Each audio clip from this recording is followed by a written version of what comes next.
Hi and welcome back to Lifestyle with Matric. Ngibuya nokusummarize ukufinqa isahluko sesihlanu. Isihloko esincane sakhona sithi mina ngisonta nabelungu assigned Andrews Church. Okay, laphayana esahlukweni kwesesihlanu sivula ngaye umnumzane uBen Martin noWilson. Mr. Wilson ungumphathi wenkampani orimboni la kusebenzela khona ubafana.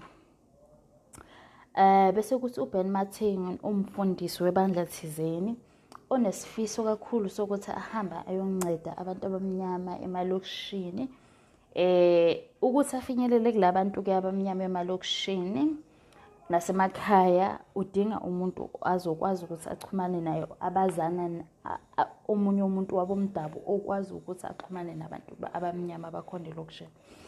Ngakho ke umnumzane Wilson okungumphathi wekhampani yalapho bafana sebenzela khona ubebona ubafana engumuntu omuhle othandekayo oziphethe kahle ofundile nje ophucukile, so wambona njengomuntu omuhle ukuthi angamthatha introduce ku Mr. Ben Martin ukuthi axhumane nayo bezokwazi ukuthi bahambeke baye elokishini bayonceda abantu abamnyama.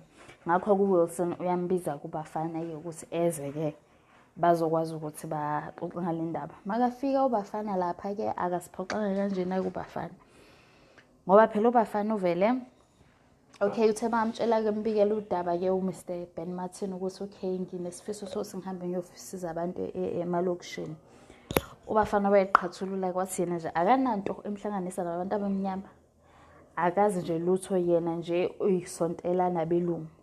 Amasonto abantu abamnyama amdina kudala nje ngoba bagcina isikhathi bayamemeza abanazinhlelo njengabelungu.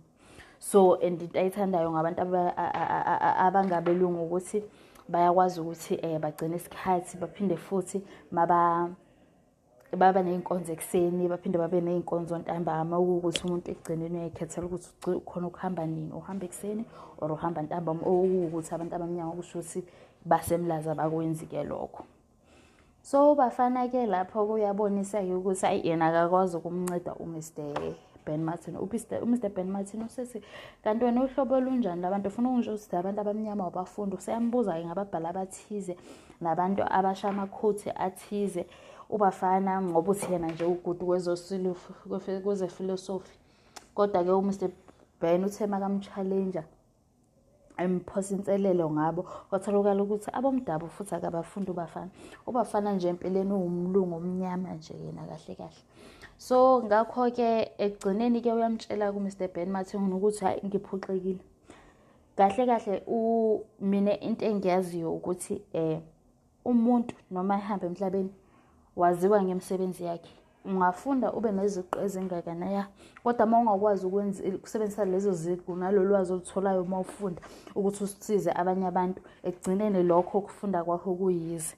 Athi buka namhlanje uzosithola ukuthi ufundile, yebo uneziqu kodwa awenzelanga lutho abantu. Mawufa la igama lakho liyophela kanjalo emhlabeni, kanti mawenze okuthize wakwenzela abantu igama lakho lohlala likhunjulwa njalo.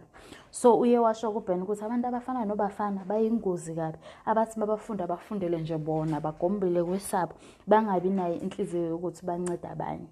So isahluko nje sesihlanu nje kungaba nje yilokho ukuthi kunabelungu ababili abafuna abafisa ukusiza abantu abamnyama, bafuna ukusebenzisa ubafana ukuthi bangenelele kubantu abamnyama kodwa abakwazi ukwenza njalo ngoba bafana beqhathulula ukuthi ayikho into emhlangabise siniza nabantu abamnyama eSt Andrews Church. Yilokho nje kuphela. Sizabonakana esahlukweni sesithupha futhi. Bye.